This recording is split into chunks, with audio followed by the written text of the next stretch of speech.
Good morning. Before I provide the details on economic performance, let me remind you of the purpose of these quarterly economic estimates provided by the PIOJ. The PIOJ presents preliminary estimates on economic performance for each quarter. This is based on early information available from the major data providers. This release of the preliminary estimate is consistent with trends in all modern economies globally, where it is a common practice to release a first, second, and even a third preliminary estimate before the final official figures are released. The PIOJ releases the preliminary growth estimate approximately 6 weeks following the end of the quarter being reviewed. Statin releases the official GDP figures at the end of the third month following the end of the quarter. The targeted timeline for the press briefing is sometimes impacted by challenges in the data collection process. For the review period, January to March 2021, measures implemented to stem the spread of the COVID-19 pandemic also impacted the timeliness of data flow from the key providers. The release of the preliminary outturn information is used by various stakeholders, including our international development partners, the private sector, as well as the government, to inform critical planning and policy-related decisions. I would also like to reiterate that trends have shown that the gap between our initial estimate and the subsequent estimate produced by Statin is more likely to be larger in times of extraordinary shocks, for example, the COVID-19 pandemic. That is, the variation between PIOJ's estimate and Statin's subsequent estimate is likely to be outside the usual band. Today, we are reporting that real gross domestic product, GDP, for the Jamaican economy contracted by an estimated 5.7% in the January to March 2021 quarter compared with the corresponding quarter of 2020. This outturn continues to reflect the impact of the global pandemic stemming from the spread of the novel coronavirus disease 2019, COVID-19, which has significantly impacted lives, livelihoods, and the economy in general. It is important to note, however, the gradual tempering of the rate of contraction as indicated by the preliminary outturn for this quarter. If this materializes, it would represent the lowest rate of decline since the April to June 2020 quarter. The outturn for January to March 2021 largely reflected the impact of 1, an increase in the COVID-19 confirmed cases to 39,543 at the end of March 31, 2021, relative to 12,915 confirmed cases in December 2020. This represented the largest quarterly increase in COVID-19 cases quarter over quarter. 2, the implementation of measures globally and locally to manage the COVID-19 pandemic relative to the corresponding quarter of 2020 when the economy operated normally for the first 2 months. The measures implemented negatively impacted all industries associated with entertainment, transportation, and tourism due to the restrictions on international travel, as well as limits on the size of gatherings. These include the hotels and restaurants, other services, and the transportation, storage, and communication industries, which are all estimated to have recorded double-digit declines. And 3, the lagged impact of adverse weather conditions in the previous quarter, which destroyed crops and delayed replanting activities during that period. The contraction in the economy was partially tempered by a relatively strong increase in construction activities, as well as increased capacity utilization in the mining and quarrying industry, following the cycling out of the impact of the closures of the Alpart refinery, which caused a drag on growth during the first 9 months of 2020.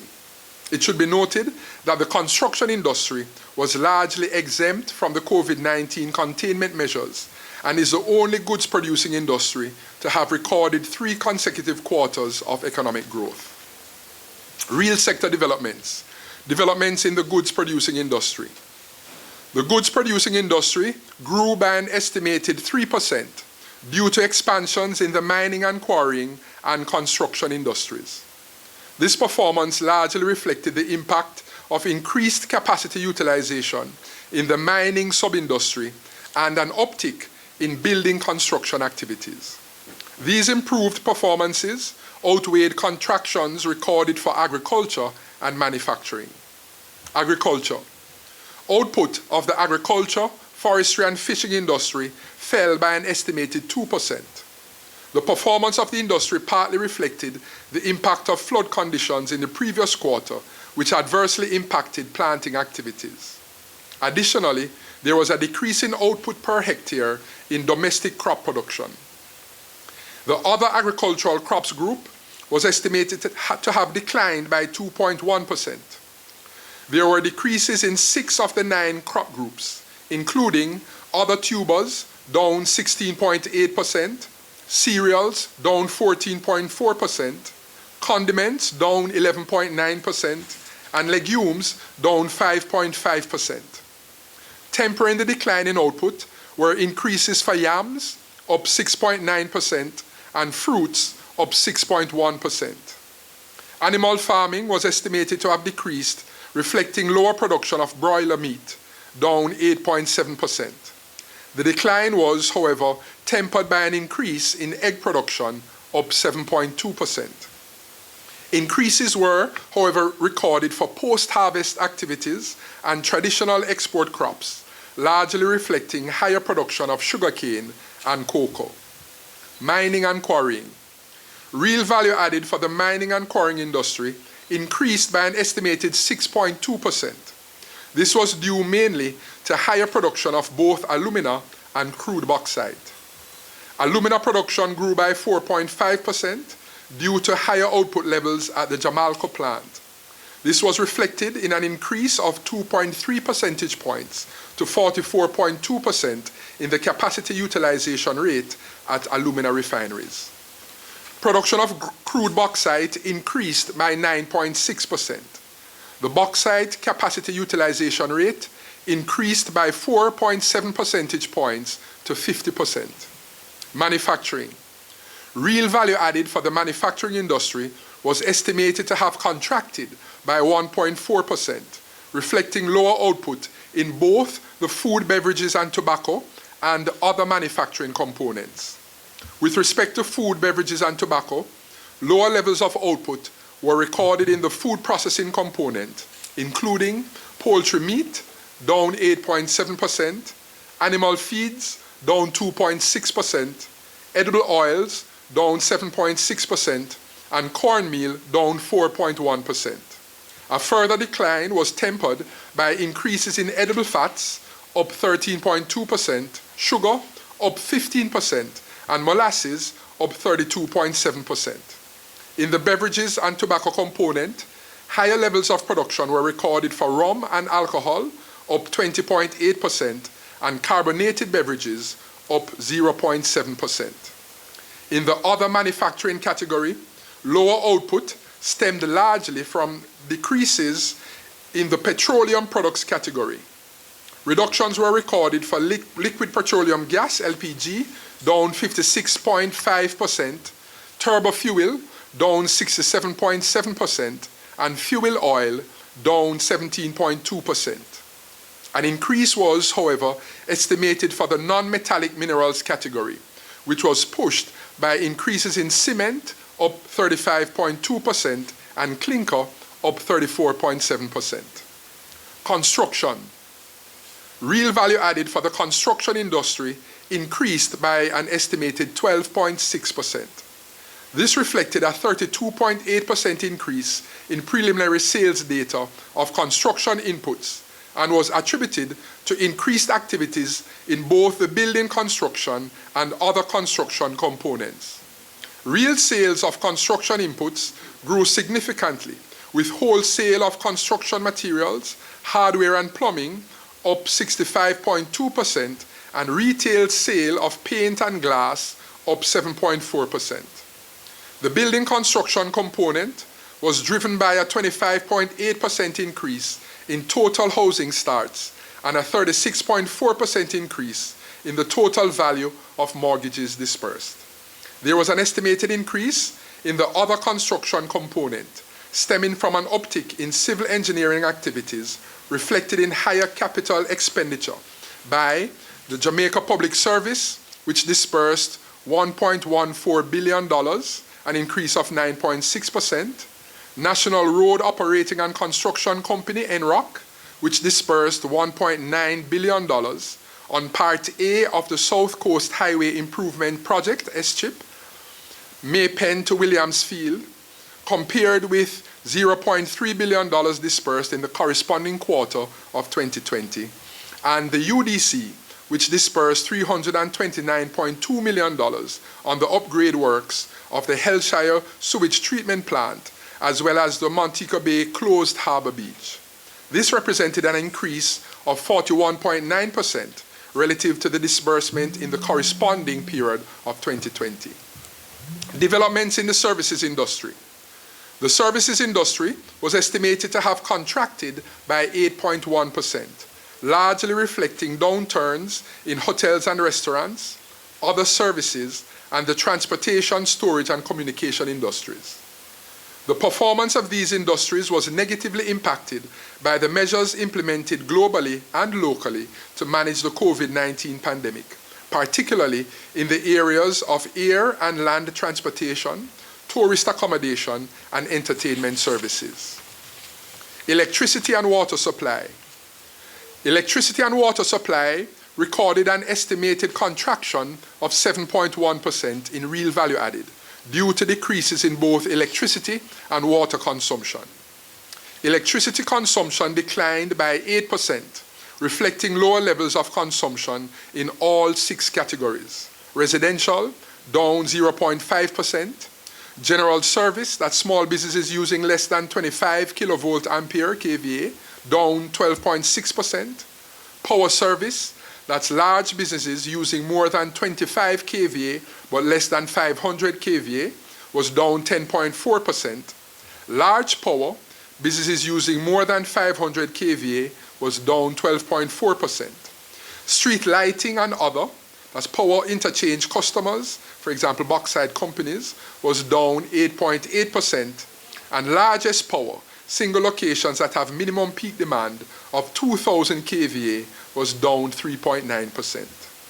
Water consumption decreased by 3%, reflecting lower consumption in the Western Division, down 12.1%, which outweighed increases in consumption in the Eastern Division of 1.8%. Transport, storage, and communication. Real value added for the transport, storage, and communication industry contracted by an estimated 6.6%. This resulted from a decrease in the transport and storage component, which outweighed increased activities in the communication component. The downturn in transport and storage was due to a decline in the air transport component, reflecting decreased passenger movements, down 72.1%, departures down 71.5%, and arrivals down 72.1%. Maritime transport activities grew, reflecting increased cargo movement at the Port of Kingston, up 5.6%, and outports, up 0.9%. Finance and insurance services. Real value added for the finance and insurance services industry was estimated to have contracted by 1% during the review quarter, reflecting decreases in the net interest income on the stock of loans and advances and fees and commission income. WR trim. Real value added in the wholesale and retail trade, repair and installation of machinery, WR trim industry was estimated to have declined by 3.2%. This performance was influenced by estimated contractions in the related agriculture and manufacturing industries, a decline in employment by 74,300 persons in January 2021 relative to January 2020, which curtailed domestic demand, and measures associated with the management of the COVID-19 pandemic, which reduced operational hours and restricted the movement of people.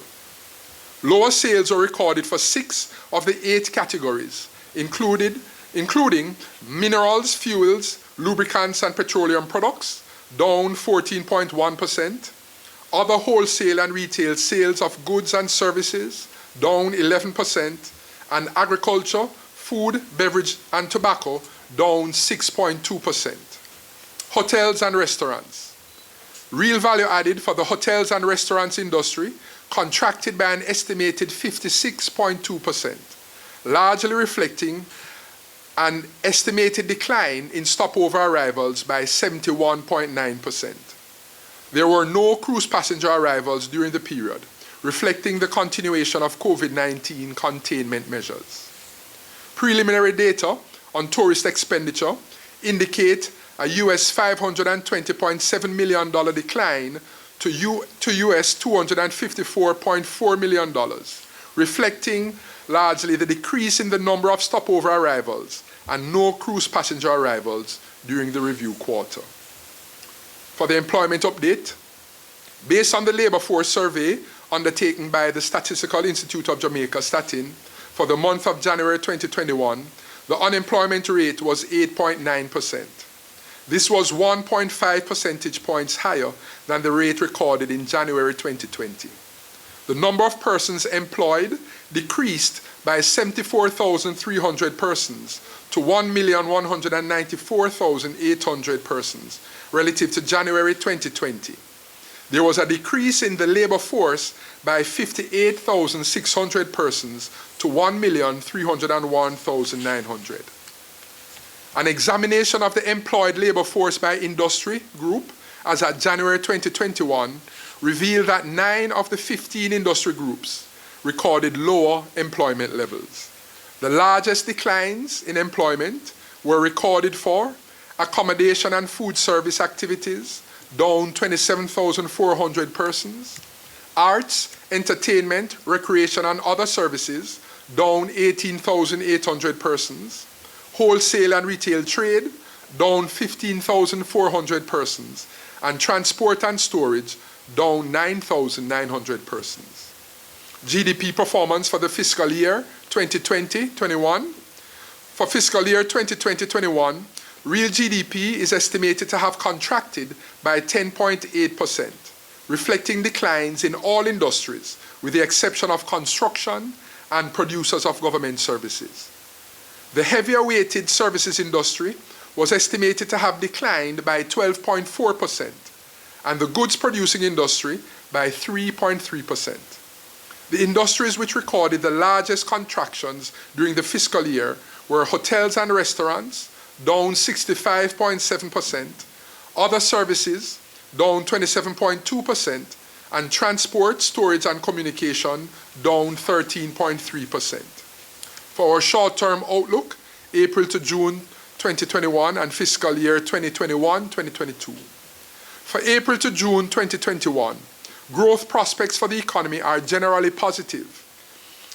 It is projected that the economy will grow within the range 7% to 9% during April to June 2021, based on the commencement of the recovery process relative to the low output levels recorded in the corresponding period of 2020, the relaxation of some COVID-19 containment measures relative to the lockdown which occurred in the corresponding quarter of 2020, and increased domestic demand due to an expected expansion in employment levels.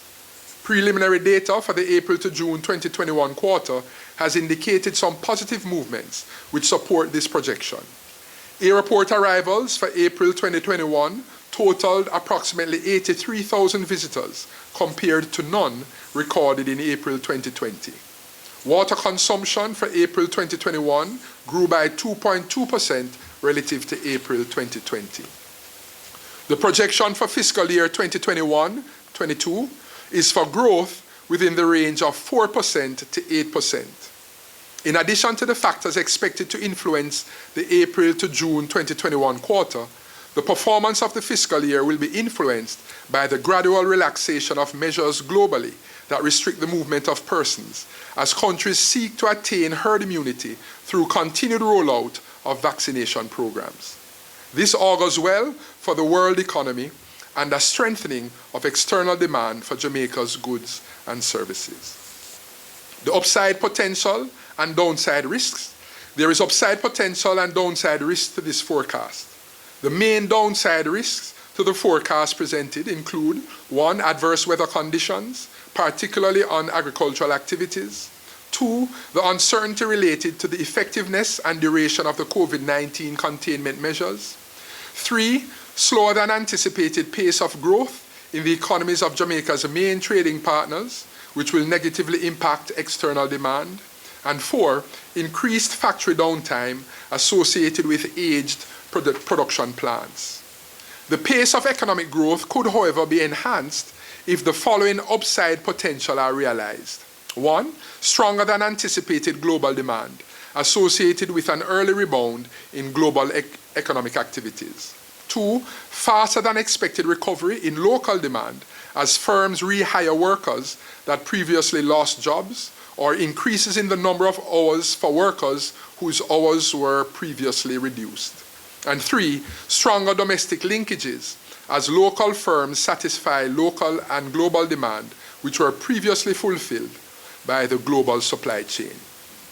For our Vision 2030 Jamaica update, before I provide an update on the country's development results, let me use this opportunity to remind you how these are measured under Vision 2030 Jamaica, the National Development Plan, NDP. Each medium-term socio-economic policy framework, or MTF, which is a central tenet of the implementation framework of Vision 2030 Jamaica, includes the national outcome indicators as well as relevant targets covering a 3-year period. The priority strategies and actions implemented under the MTF are intended to promote the achievement of the target. Fiscal year 2020-21 marked 12 years of implementation of Vision 2030 Jamaica National Development Plan through successive 3-year medium-term socio-economic policy frameworks, MTFs. In the fourth quarter of the fiscal year, there was limited access to updates to the data used to monitor performance under the national outcome indicators. Consequently, there is no update on development performance with the exception of security and safety and some development considerations. In reporting on security status, we report on the indicator Category 1 crimes, which is subdivided into 2 groups. 1, serious and violent crimes, and 2, accusatory crimes, in keeping with the classifications of the Jamaica Constabulary Force. Category 1 crimes include murder, shooting, rape, aggravated assault, robbery, break-ins, and larceny. We also report on the murder rate as a separate indicator. Jamaica made gains in security and safety with Category 1 crimes per 100,000 of the population in 2020 at 207.29, the lowest since plan implementation commenced in 2009, and lower than the 2007 baseline year. The 2018 target was met, and there was progress towards the 2021 target. The murder rate per 100,000 population has fluctuated over the period since 2009, with the rates recorded in most years lower than that for the 2007 baseline year.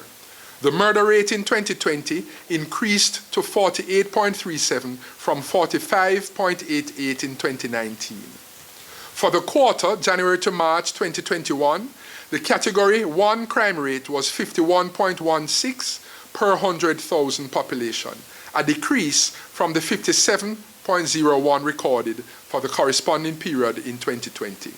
The murder rate for the quarter was 13.93 per 100,000 population, a slight increase over the 13.05 recorded for the corresponding period in 2020. In terms of the impact of COVID-19 on the national development results based on preliminary data. Based on data for 2019 and 2020, Jamaica has already achieved, and in some cases, surpassed several 2021 targets, including targets for population growth, secondary level enrollment rates, case clearance rate, and annual inflation rate.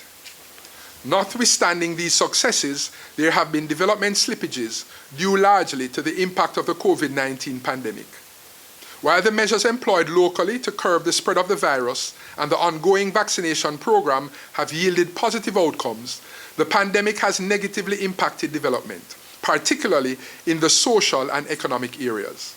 Disruptions in economic activity in key industries have stymied economic growth and contributed to the loss of jobs and reduced work hours across several industries.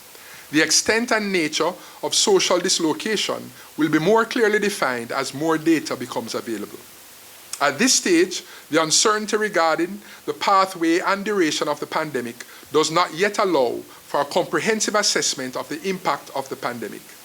However, the country is already experiencing some slippages which are being monitored closely. These are rising unemployment, economic contraction, fall in productivity, multidimensional pressures on the society, particularly on the most vulnerable. The results and considerations presented today will continue to play a key role in the pursuit of the strategic priorities under Vision 2030 Jamaica and inform the development of MTF 2021 to 2024. These also inform the country's fulfillment of its commitments under the Sustainable Development Goals, SDGs, which are being implemented through Vision 2030 Jamaica. The ongoing implementation of successive 3-year MTFs aim to consolidate the developmental gains made in the previous MTFs and strengthen the foundations for achieving the country's long-term results, considering the changing environment which presents new opportunities as well as threats. This requires strategic evidence and results-based national development planning, policy making, and programming that is adaptive, agile, people-centered, and partnership-driven to ensure that development goals are achieved and all Jamaicans equitably benefit. In conclusion, the preliminary data presented on economic performance for the January to March 2021 quarter indicate that the impact of the COVID-19 pandemic and associated restrictive measures continued to negatively affect growth. However, it is important to note that this impact is continuing to subside as the domestic and global economy gradually reopen. The estimated contraction of 5.7% for January to March 2021 would result in an estimated contraction for fiscal year 2020-21 of 10.8%. Going forward, in fiscal year 2021-22, it is anticipated that the economy will record economic growth in each quarter of the fiscal year. This is primarily due to the relatively low levels of output recorded in the previous fiscal year. For the April to June 2021 quarter, the economy is anticipated to grow within the range of 7% to 9%, with most industries expected to record growth. A potential upside to this forecast is the extent to which the COVID-19 measures implemented globally are relaxed, given the increased pace of rollout of vaccination programs. On the downside, the official commencement of the hurricane season in June poses a risk to economic performance, as well as a slower than expected rollout of the COVID-19 vaccine globally and locally. For fiscal year 2021-22, the economy is forecasted to grow within the range of 4% to 8%. The increase in economic activities will also support the strengthening of employment levels, with some industries expected to get closer to their pre-crisis levels. Despite the relatively strong economic performance anticipated for this fiscal year, it should be noted that a full recovery to pre-crisis levels of GDP output is not anticipated until fiscal year 2023-24, while employment levels are expected to recover to pre-crisis levels in fiscal year 2022-23. However, uncertainty regarding the pace of the relaxation of COVID-19 management measures and ultimately the pace of recovery in the global economy poses the main downside risk to this projection. Finally, short-term prospects are positive. We anticipate continued improvement as stakeholders continue to collaborate to overcome the challenges associated with the pandemic. I therefore encourage us to maintain our collaborative effort and to remain disciplined and responsible as we sustain our efforts to make Jamaica the place of choice to live, work, raise families, and do business. I want to acknowledge and thank the very dedicated team here at the PIOJ. May God continue to bless you. May God continue to bless Jamaica land we love. Thank you.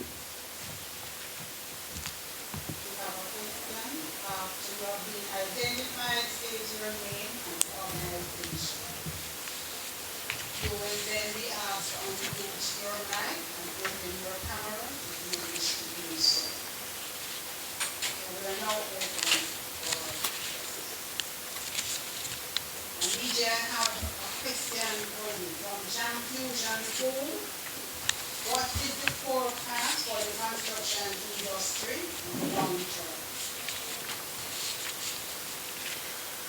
All right, thank you for that question. So as the data becomes available, we'll have more accurate forecasts going forward. But a lot of the uptick we've seen, as we said, the construction momentum has been strong, and we've seen consecutive quarters of growth in the construction industry, even while other industries have been affected negatively in the context of the pandemic. There's a typical knock-on effect to construction, that once there is a construction, it could lead to boom as more and more persons, as confidence builds, as the conditions in the overall local and global environment improve, then you may see persons who are maybe still yet a little risk-averse or skeptical now coming in and increasing the sort of construction momentum. So we'd anticipate positive outturns for construction going forward. We can't give exact numbers now, but certainly as we continue to monitor the environment, the economic environment, we can produce and provide some estimates going forward. James, anything you want to add?